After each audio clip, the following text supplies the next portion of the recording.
Welcome to Lynn Cullen Live, talk radio without the static. Email your questions and comments to lynn@pghcitypaper.com. And now your host, Lynn Cullen. Hey, welcome to the program. It is the last day of January, which means I ain't going to see you guys again till March, beginning my first Monday in March. And I can tell I'm already sort of pulling away because, as I told you yesterday, I did not intend to watch the State of the Union address, and I did not watch the State of the Union address. And I am so happy I did not, because I have read since much of what he said, commentary, both ebullient and eviscerating. And, you know, it's all, I could have essentially made that same statement without having read anything this morning or anything. You know, State of the Union addresses are just public theater, and I'm bored by them. I will. Some of what I read that I liked, because obviously it dovetails with my sense of this president and his presidency and what I see as the state of our union. And in case you didn't see him, I just want to share a few little tidbits from both Frank Bruni and Roger Cohen, both of whom did subject themselves to the State of the Union address, which I suspect many of you did as well. I found this interesting.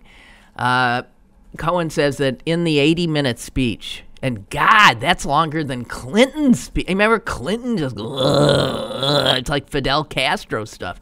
80-minute speech. The word woman did not come up once. Now, if there were a Democrat in the presidency, I assure you the word woman would have been uttered at least once. So, ladies, if you're wondering where you stand in Trump's psyche and that of the people who wrote his speech, you don't exist. The word woman did not come up once. Other words or phrases never mentioned. And these are all, it's unusual, given it was a State of the Union address. Here are other words not mentioned. Peace. Human rights. Equality. Europe. Multilateral. Civil rights. What? Alliance. So none of those made the cut. Women, peace, and working together. I'll tell you. And then, let me just find this one other little thing. As for immigrants, God, the president had not a kind word. You would not guess from Trump's words that a Cato Institute study, Cato, by the way, not a liberal think tank, okay?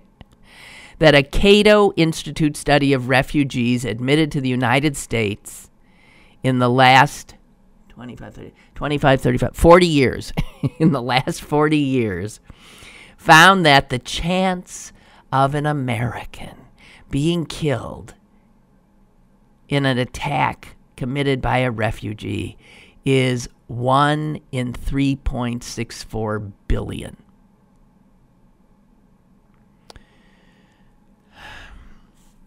And it is also known, all the numbers about crime in the country show that immigrants are responsible for fewer crimes than native-born Americans. And I'm talking in terms of their numbers, okay? And yet to hear Trump talk, they're murderers, marauders, terrorists. It's despicable.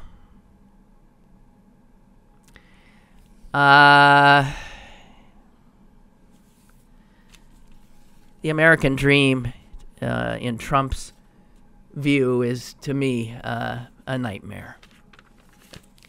Here's some Bruni stuff. Trump only pretends at convenient moments to be a statesman, and we're all supposed to pretend in turn that, he's not the vulgar, reckless man that he is.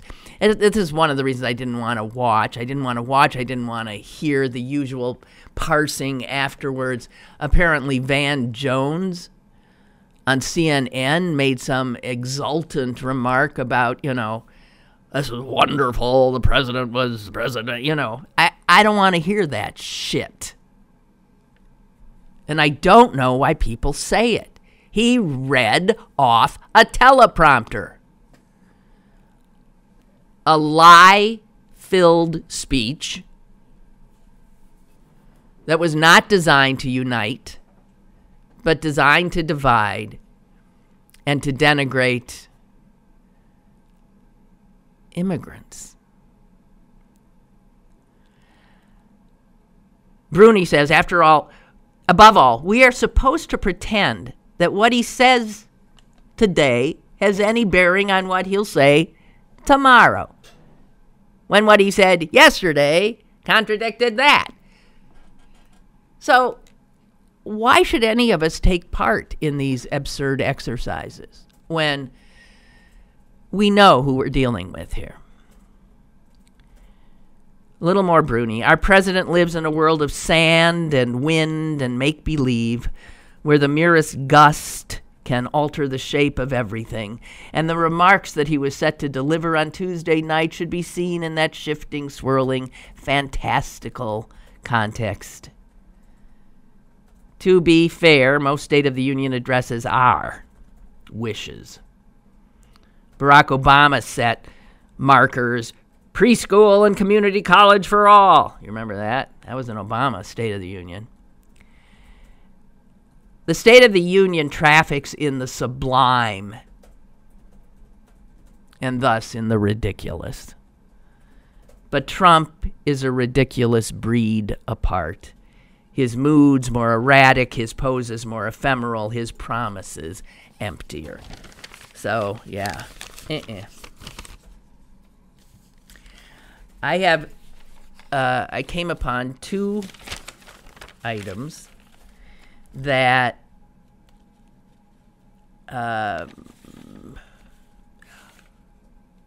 here's another thing. I understand that Representative Joe Kennedy, who gave the official Democratic response, he's been said, everybody was talking about how he seemed to be drooling. There's always something for whoever does the response. You're dead in the water if you agree to do it. And it wasn't drool. It was, he put on, and you can see that it is, he put on like chapstick or something, and a woman would never have made the same mistake. He just sort of went like this so that there was these glistening bits at the corners of his mouth, which looked wet on camera. And so apparently the internet was filled with people making fun of him, the funniest of which I thought was, given that he's a Kennedy, ask not what your country can drool for you. Ask what you can drool for your country. This is the internet I'm going to unplug from for the next month.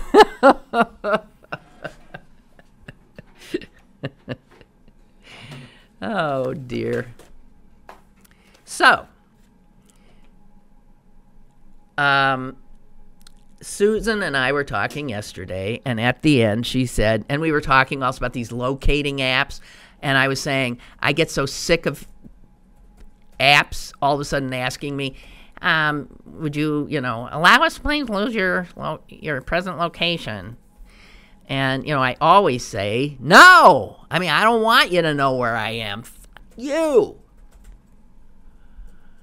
And then Susan said she had to go walk the dog, and I said, you mean literally walk the dog? Isn't there an app for that? Do you recall? Unbelievable.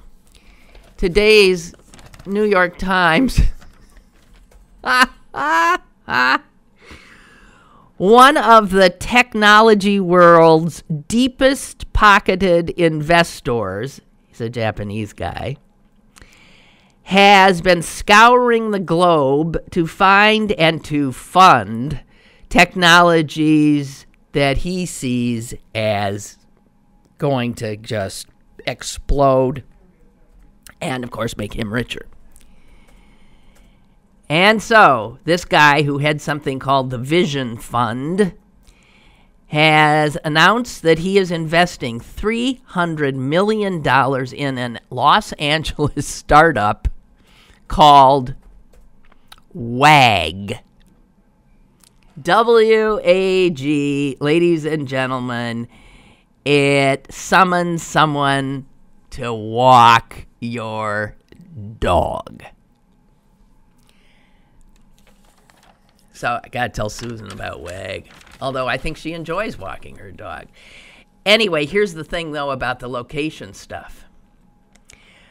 The app for WAG keeps track of exactly where your dog is being taken. And the Times reports, and that makes WAG a potentially useful fount of location data.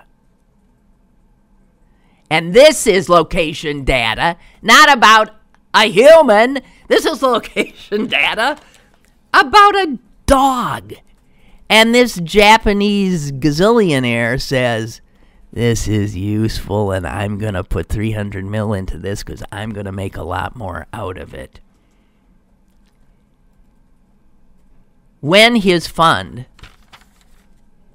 Vision Fund, invested in something called Mapbox last year, they did it because Mapbox's use of that kind of location data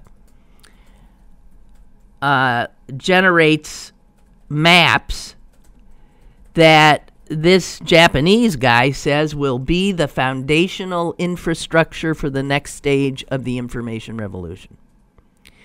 So, I got my answer. I got my answer to why do they want to know? I mean, even apps that have nothing to do that I can see with anything want to know where I am, because that knowledge is the gold of the future. Our dogs, our cars, everything will be mapped in the very near future. Here's what the Japanese gazillionaire says. Location data is central and mission critical to the development of the world's most exciting technologies. So data on the comings and goings of you, me, all people all over the world, and now our dogs, is going to be like an extraordinarily sought after commodity among technology companies. So there's the answer. Knowing where you are, being able to create patterns about every single consumer.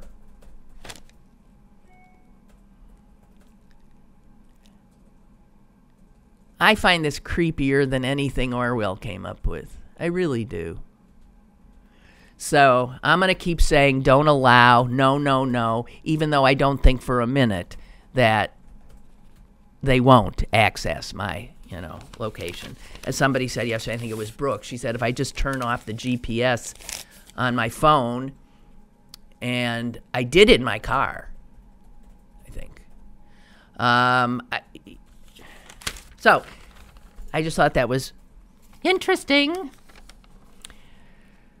And yesterday also, these are just updates, I pointed out that the Trump administration in the first year has left vacant hugely important executive positions and ambassadorships that no other first-term president has done. Again, unprecedented. And lo and behold, I mentioned that one of them was Turkey, a country we sure as hell need an ambassador with. Another one was South Korea. Excuse me. I would think that's sort of a really important staging for an American ambassador position. And the other's Australia. Hello? Australia has been with us fighting every war, every misguided war we ever got ourselves into, and some better ones, one that I can think of. And we snubbed them by not even within a year having an ambassador to their country. All right, so turns out Trump was about to nominate someone for South Korea because he understood the optics, and since the Olympics is right around the corner in South Korea, and there's all this stuff going on with North Korea, it really would be good to have an ambassador there. And the guy he had his eyes on is a knowledgeable professor who served in the George W. administration. He is, I think, Korean by birth. Victor Cha. Turns out, over the last weekend, the Trump White House threw his almost finished nomination into the garbage. Seoul had already signed off, said we would be thrilled to have Mr. Cha. We know him. Great. Everybody felt it was a pretty good, and he's now out. And even though nobody's speaking on the record, it turns out that he had dared to suggest that a preemptive attack on North Korea would be a really bad idea. And you see, Trump and Tillerson and a lot of the generals around him, they don't agree with that. And they are actively working on such a plan. So he just, last minute, they realize this guy can't be there for us because he doesn't agree with what we want to do. And here's somebody who also served in the Bush administration and dealt with Korea. He says this: if we were to attempt a preemptive attack on North Korea, Kim Jong-un would have to strike back in some form. Maybe we'll take out some part of his military capacity, but we ain't taking it all out in any preemptive attack. He will be forced to respond, to strike back, and the chance that escalation, I mean, of course a country's going to strike back, that escalation will lead to nuclear war or biological war or chemical war would mean that millions of people are going to die. Oh, well, so Trump withdraws his choice for the still vacant now position of ambassador to South Korea because this ambassador doesn't want to strike North Korea before they strike what? Us? Okay, so those are the updates I have for you. Roger says, an idiot came into our office. Your office, Roger. Have you thought of a sitcom? I mean, I sort of see The Office when you mention your office, but it's a darker, sort of political satire. But anyway, here's Roger, poor Roger in his office. An idiot came into our office saying what a great speech dipshit made last night. I like to believe that to avoid confrontation and respect my beliefs, our office has been pretty quiet about politics the past year. Well, that's nice. But this comment about the speech started a back and forth between me and the asshole on the other side of my cubicle wall. It's quiet now. I watched Malkin get a hat trick last night, then went to bed. Bonanza was on TV when I woke up this morning. Roger, what? Jesus. Yeah, Henry, I know Jimmy Kimmel had Stormy Daniels on the show. God. I'm so happy I'm unplugging.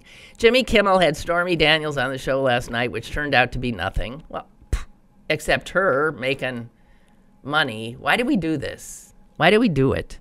But earlier in the show, Kimmel interviewed 8 hard-nosed conservatives, and he introduced them to a family. The mother was brought here when she was 2 years old, has a 1-year-old daughter, and is a nurse. The father is in the armed services, about to be deployed. Oh, God. When Kimmel asked the 8 hard-nosed conservatives if the mother should be sent back to Mexico, because she was brought here when she was 2 years old, so she's... When he asked if that mother should be sent, she's got, oh God, a 1-year-old daughter. She's a nurse.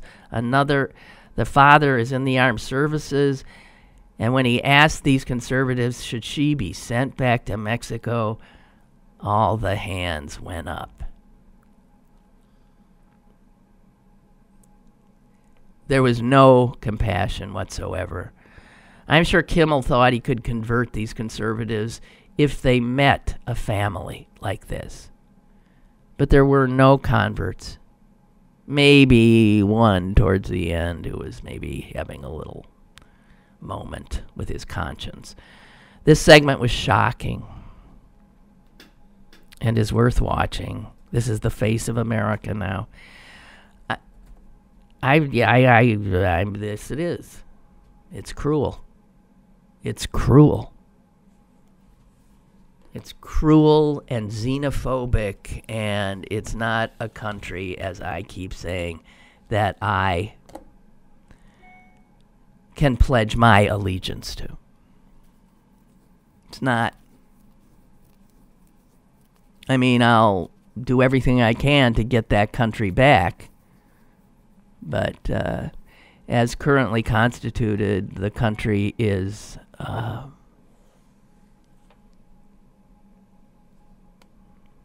as I said, I mean, it's an embarrassment to me.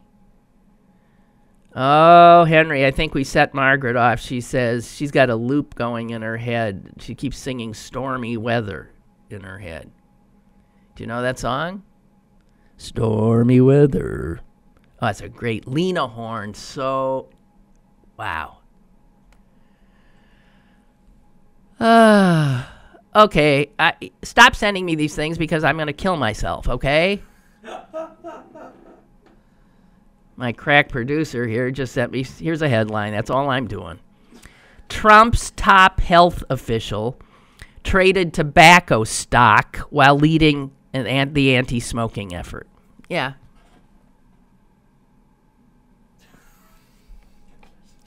Make money while you can. Make money while you can. That's what it's about.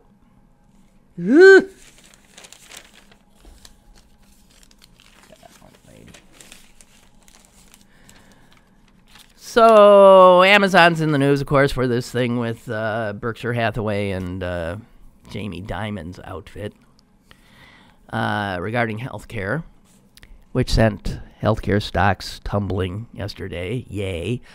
But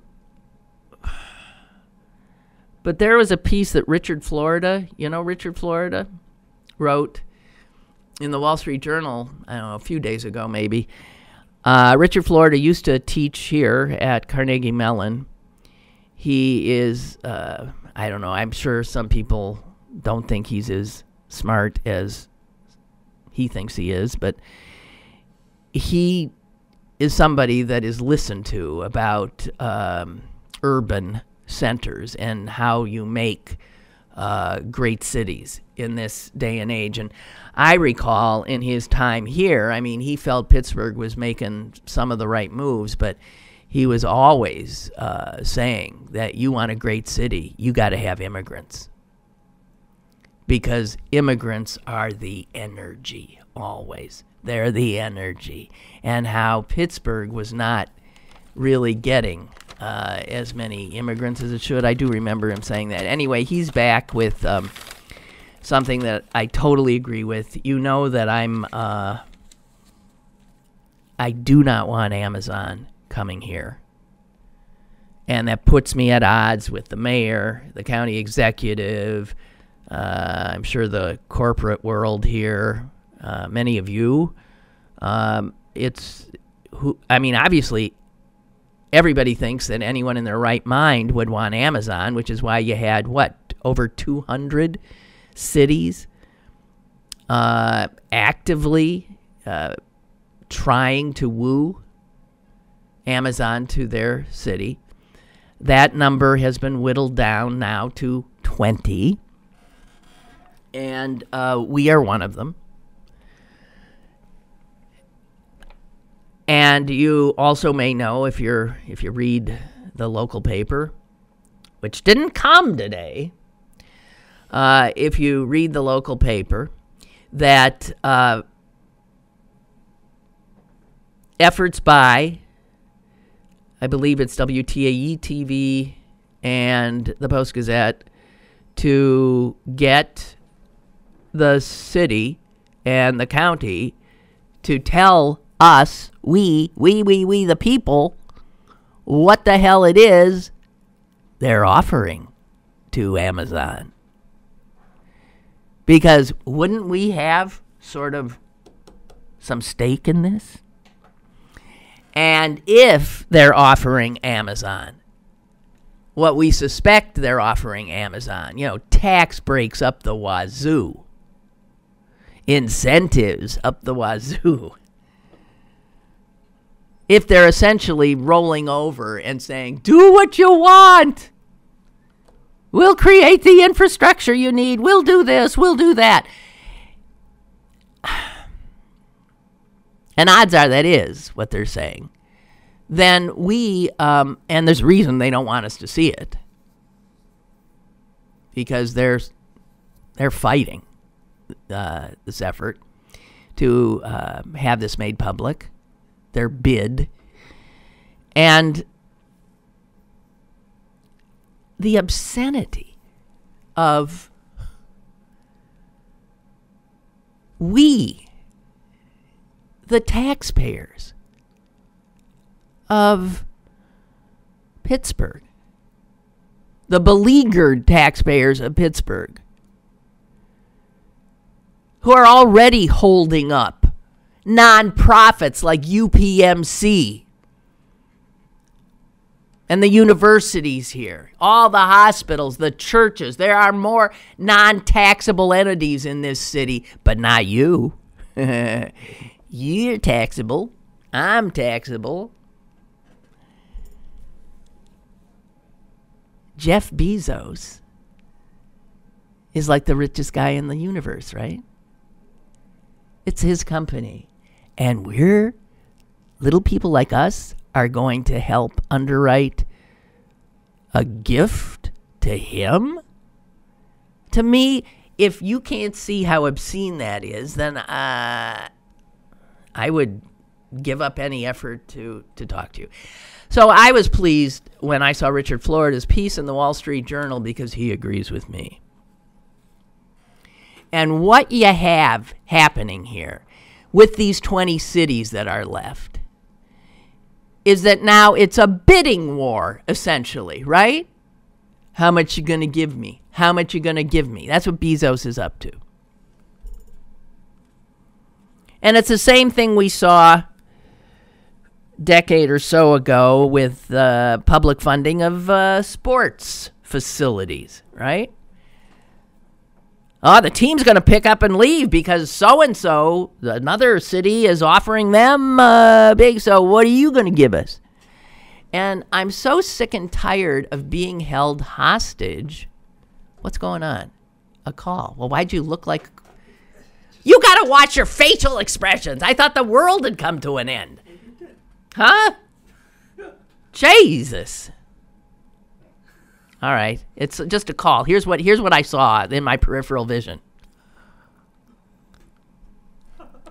And he grabs this thing and starts writing. I'm thinking, oh my God, what is it? What is it? And it says, call. Jesus Christ. All right. He'll call her. Call her.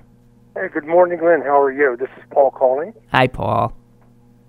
Hey, I just had a couple comments about a couple topics you talked on this week. Mm-hmm. I think the Tom Hanks movie is going to be a great film, what I've read and heard about it. So I think it's going to be one of the most popular films, the last, few years. Well, I don't know about that because I just don't know that many people will think, oh, a movie about Mr. Rogers. I can't wait to see that. I mean, he's not like, you know what I mean? I'll be interested to see if it is able to attract much of an audience. I mean, obviously here, I did get in touch with Mrs. Rogers yesterday, and I said, so who's going to play you? And she said, unfortunately, and a big shock, it's Hollywood after all, and women don't count. She said, as far as she's aware, I think she's seen the script. Mrs. Rogers appears in one scene. That's it. Otherwise, she doesn't exist. So, and she didn't know who was going to play her, but yeah, it's exciting. Yeah. And she's thrilled that Tom Hanks is doing it. I think locally will, be good. But Tom Hanks might help because he's, one of the good actors. Well, they should premiere it here. It should be premiered here, obviously. Yeah. And, okay, what else? Yeah. And you were talking about I only caught a few minutes of it the other day about the Indians removing Wahoo on their insignia. Yeah. And it's, I don't know if it's a good thing or, what's your opinion on it? Good thing. It's a long overdue thing. That caricature, that logo is as racist a logo as you can imagine. I mean, it's so offensive. It is mind-boggling. And I said that when they were in the World Series, what was that? Not last year, but the year before, I think. I had never really looked at. When I saw it, I thought, oh my God, it's like a team having, a watermelon eating, black-faced, caricatured guy. It's the same level of racist horror. I just beyond belief. Yeah. Do you think the Redskins will ever change their name or insignia? No, I don't. No. Mm-mm. Yeah, that's been on there for for a long time. Unbelievable. So well, I guess we'll see what happens. Yeah, people love to cling to their traditions, even if their traditions are loathsome in the clearer light of this day, right? Right. And then one more thing.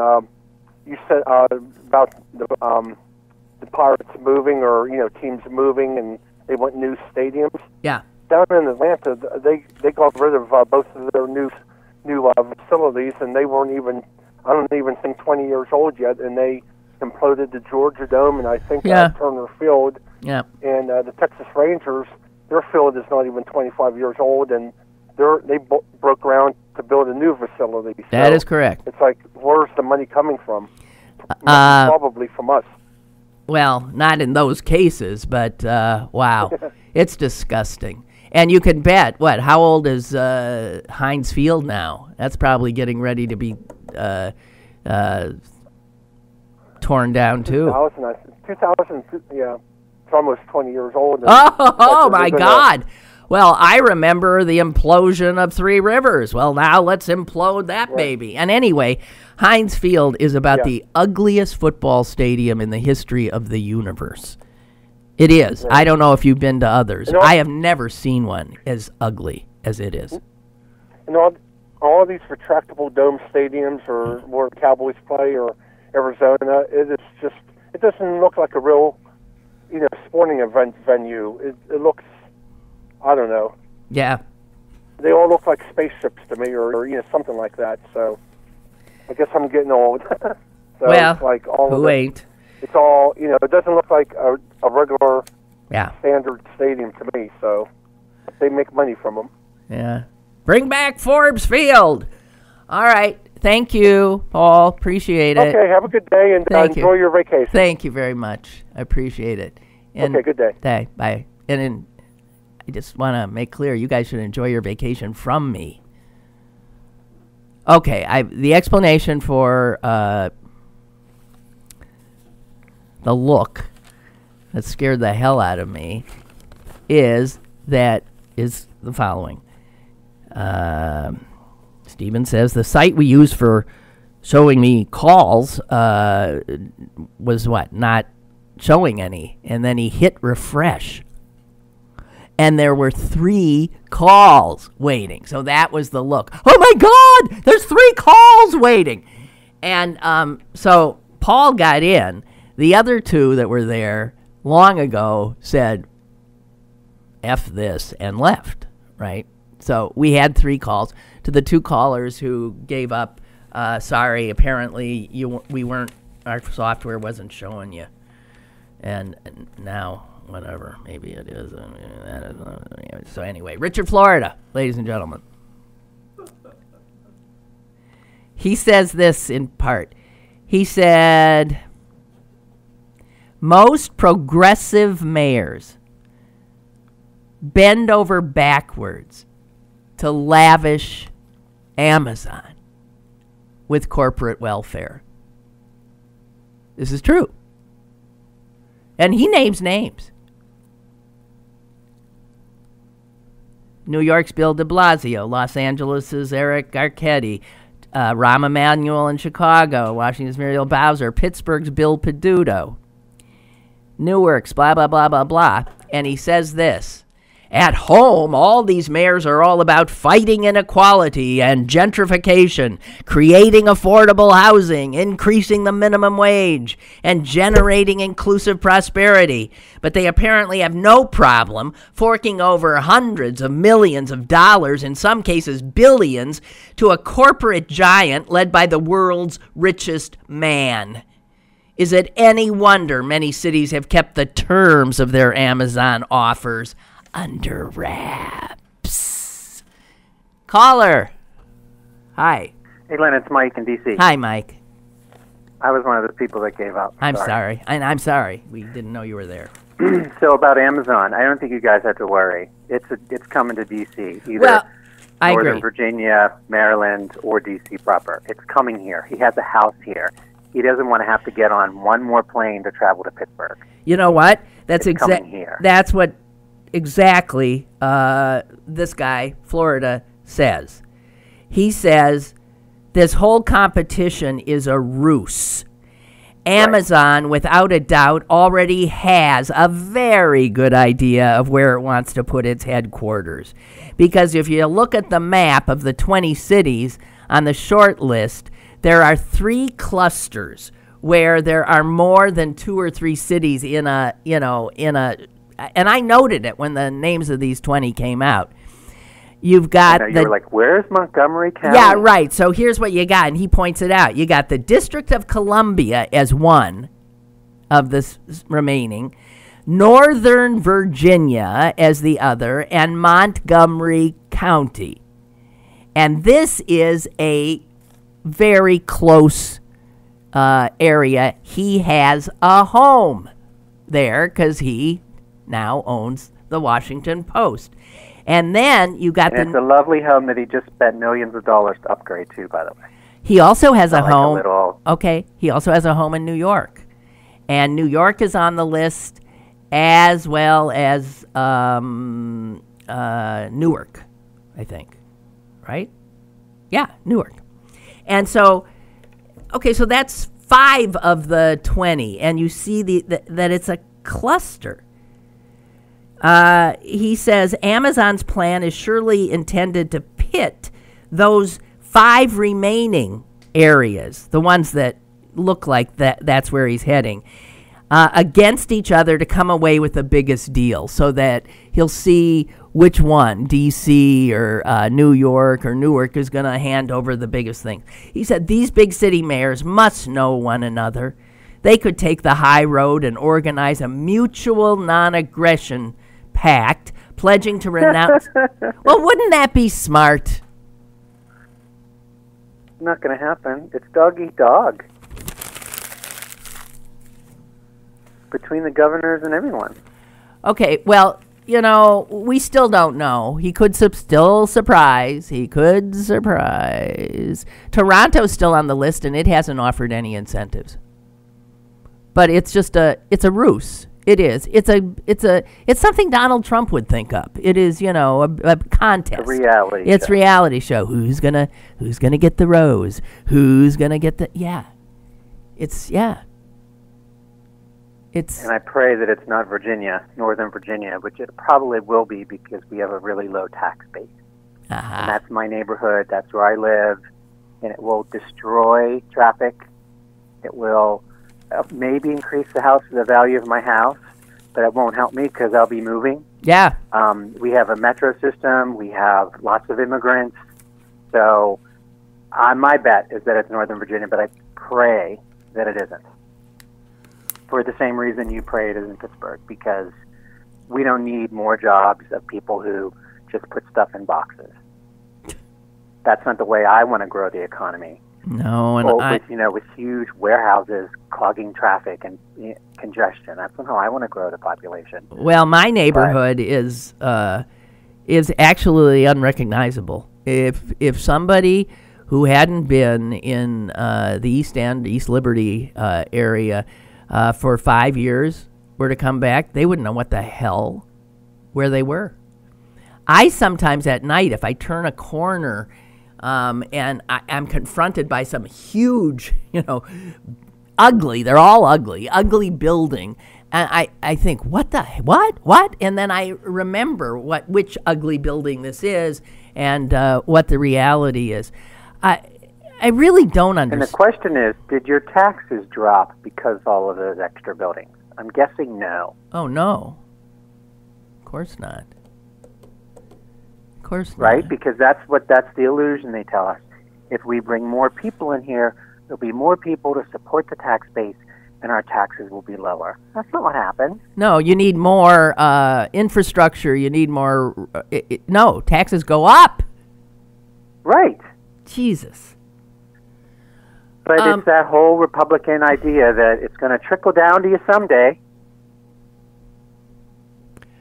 But I think, Florida's pinpointing the fact that it's these progressive Democratic mayors of these big cities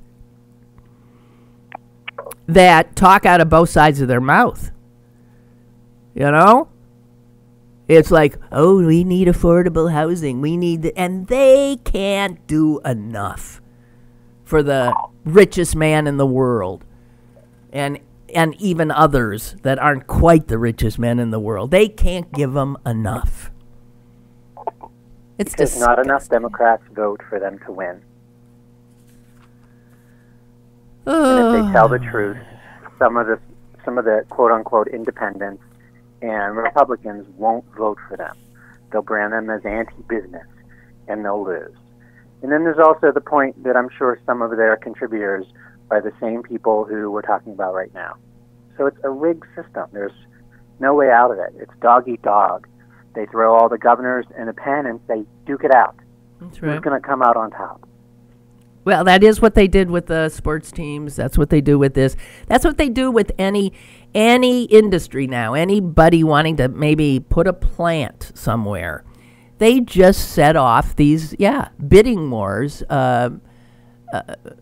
Wisconsin just gave some unbelievable amount away to land some big plant. I'm blanking on the name of it. And there is no way that state can afford that. And it's unbelievable. So we give money to the rich, the richest of the rich, the taxpayers give money to. Happily. No, I don't know that the taxpayers... Because they believe it's going to trickle down to them. It'll trickle... Because they don't want to be seen as poor or needy. God. Well, I hope it doesn't end up in your neighborhood. I hope it doesn't end up in mine either. And who should we wish it? Who should we wish it upon? Newark. Nobody likes it there anyway. Well, but Newark is... I can't imagine Newark getting it. I mean, don't they have enough trouble? It's not very nice of you, Newark. Speaking of trouble, how about we talked about this yesterday with Amazon, and I didn't call in, but I wanted to mention it. Amazon with their health plan is doing the same thing that UPMC did. UPMC said 15 years ago, why are we paying Aetna to insure our employees? We'll just create our own. Right. And now everybody in your area, they don't have Aetna, they don't have Blue Cross Blue Shield, they have UPMC health plan.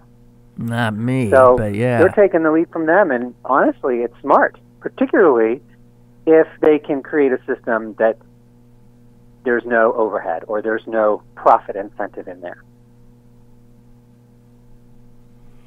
Well, the jig is up. I mean, we know what's happening, and even progressive Democratic mayors play the game. And the game is for rich people. I hate it. So... Well, enjoy your vacation. Oh, you damn... Off.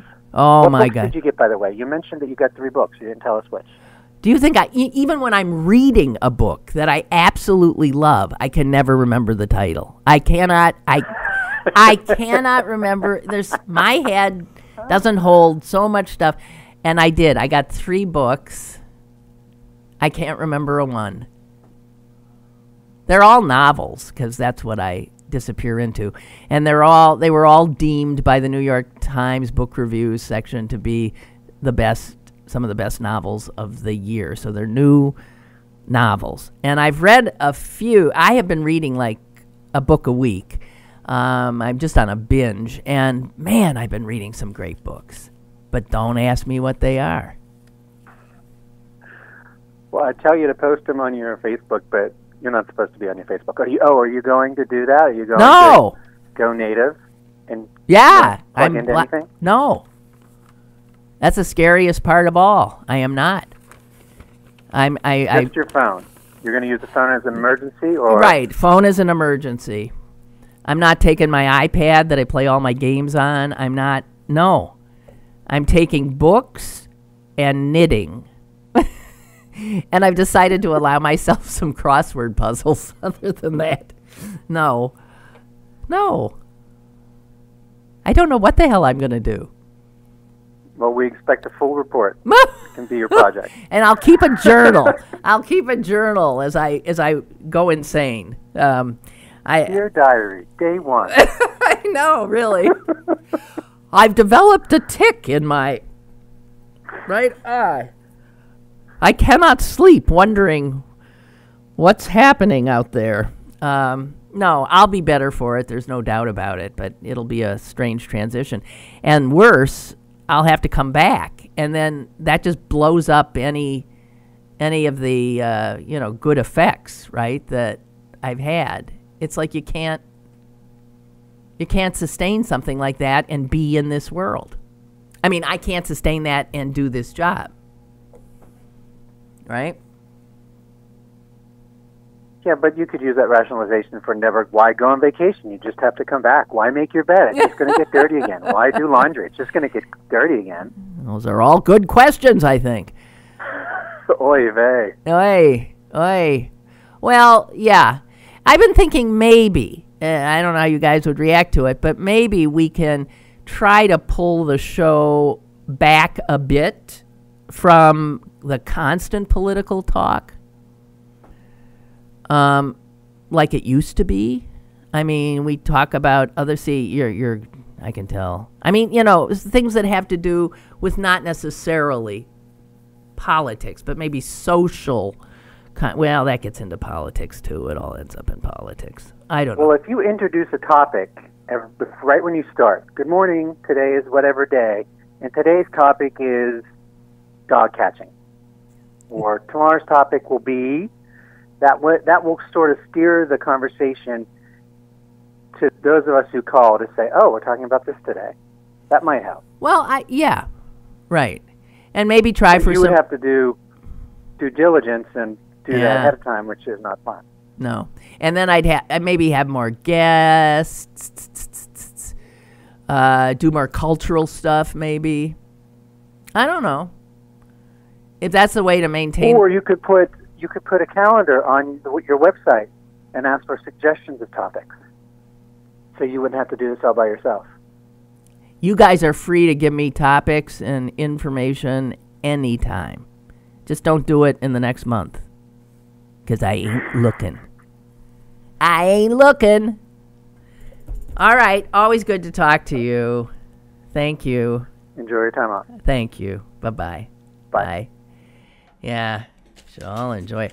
Boy, this information, by the way, of the Hawaii thing, that the guy, it was not an accident, that the guy who sent out that alarm actually thought Hawaii was under attack.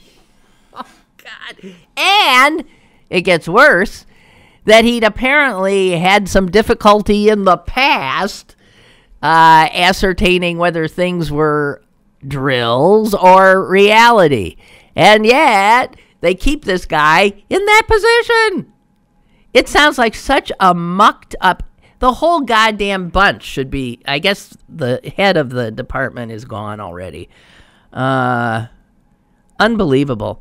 I'll tell you, the governor of Hawaii is going to be gone because his handling of this has been, just embarrassingly inept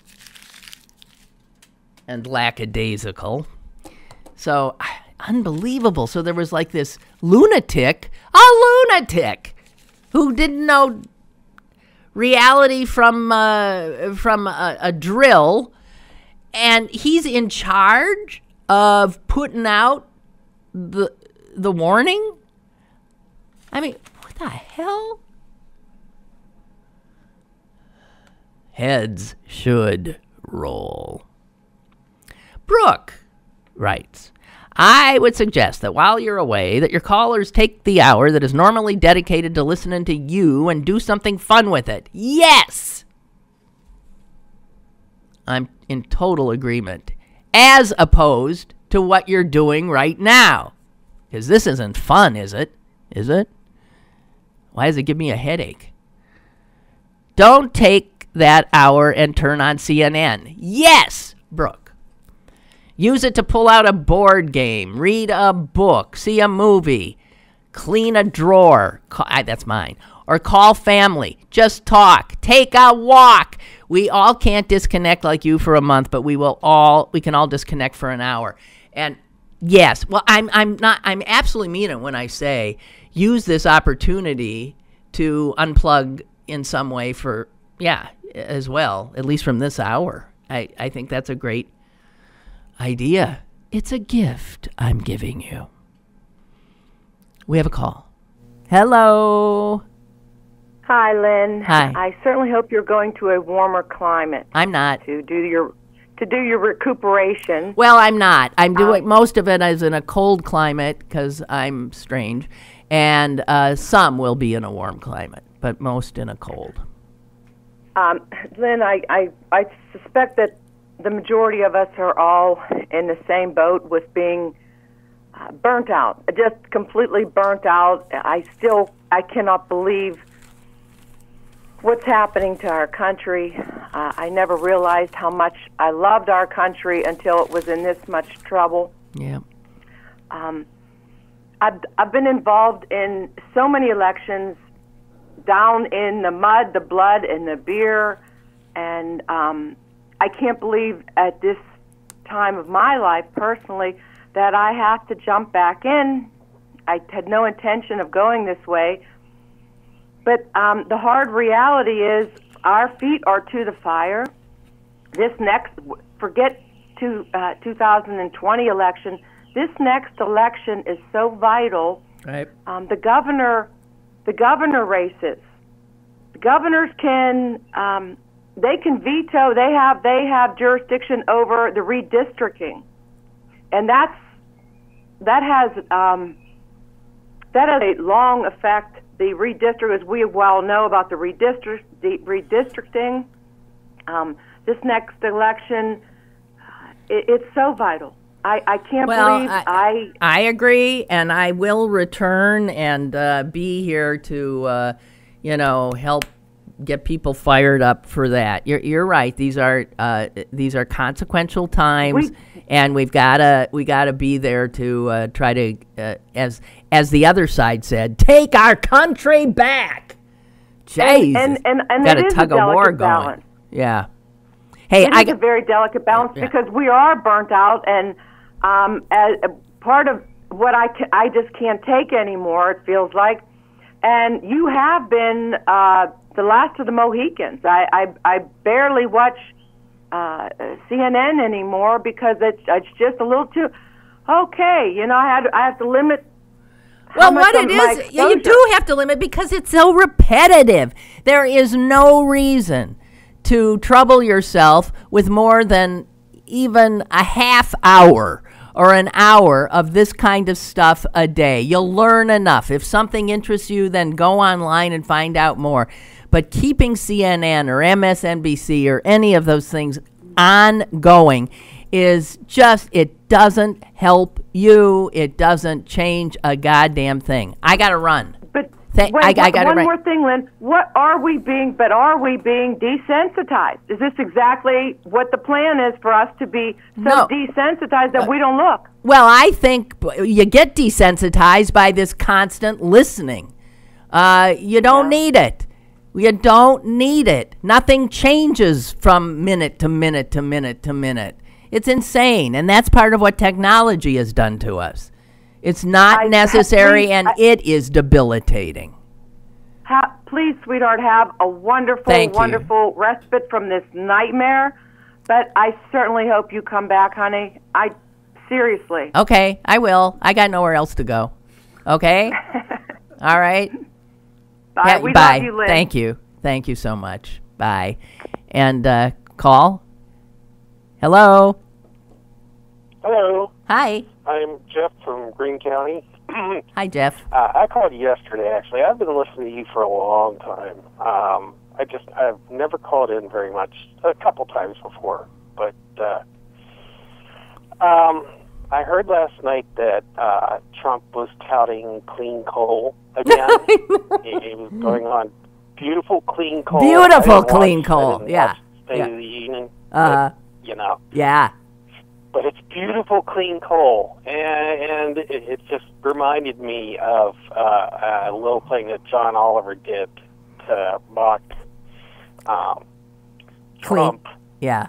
That he actually said that Trump must think that you take a scrub brush to the coal, and it's and it becomes white. Clean it up that way. White. Not black. He doesn't like black, so it becomes white. That's beautiful, clean coal. I could tell you one thing. There's no such thing as clean coal. I mean, No, there isn't. No, I mean, it's cleaner. I mean, good grief, we know about coal down here like you wouldn't believe. There's Greene County, power plant right next to me, and there's two down in West Virginia they're close by, and there's a gas plant that's right across the river, and we have like celebrations about coal. So if you don't work in the coal industry, you learn a little about it anyway, So by living here, and I've lived here like 40 years. So there's no such thing. It's just, and the funny thing is, the guy like doesn't believe in global warming, but he's all for that clean coal thing. That's right. That's right. I mean, it's laughable, but not. I mean, it's just God help us. I'm glad you're calling there from Green, and it's good to hear your voice. Thank you. Well, I'll try and call in a little bit more often. Good. And, good. Share some things that I find out. So. I'd like that. It'll make the the show better. Have a nice vacation. Thank you so much. Can't wait till you get back. I've got John Oliver's coming back this month, I think. So I'll have somebody to console me. While you're gone. I understand. Thank you. Bye. Okay. Thank you. Okay, bye. Bye. Oh God, guys, our time is up. We're just gonna have to stop. I thank you. Barbara says, Carpe Diem. I guess I'll have to watch Dr. Oz. No, you don't! There's something better than that. And Bob says, your soon-to-be month-long vacation is a throwback to the early 2000s when you took your infamous month-long vacation from PTT Radio after George W. Bush was reelected, and we were all introduced to a new liberal talk show host named Tom Hartman. Right, I did. I was coming apart at the seams then, so this does seem to be a, I just can't. I have to go away. And the newspaper did a big piece on me, disappearing, to get my head back together. And I remember the picture, and it did show me knitting. I'm knitting, trying to get my head back together. And I do also remember that a month was not long enough. That's just the way it happens. And Bree says, enjoy. Wish today was a 2-hour season cliffhanger. Yeah, maybe should have been. Thank you, Bree. In Dubai. And Dorothea, on August 29th of 2008, it was your last show at WPTT. Oh, who can forget that? And just moments before you signed off, John McCain announced Sarah Palin as his running mate, and then I lost my job. I was never able to. What should have been eloquent goodbye on your part turned out to be a rant about Sarah Palin. I've been wondering what shoe will fall today. Oi! It does seem that when I go away on these things, stuff happens. But it always happens. And these days, let's just hope it's not a war with North Korea, okay? I'll be back. And I do hope you, do a little unplugging. I'm going to, who gives a shit? Listen, thank you for all your kind wishes and thoughts. And, if I had a mic, I'd drop it, but I can't drop it. Over and out and going dark. See you the first Monday in March. Mwah. Lynn Cullen Live, Monday through Friday from 10 a.m. to 11 a.m. and archived at pghcitypaper.com. The opinions expressed on Lynn Cullen Live are those of the host and do not necessarily reflect the viewpoints of Pittsburgh City Paper or its advertisers.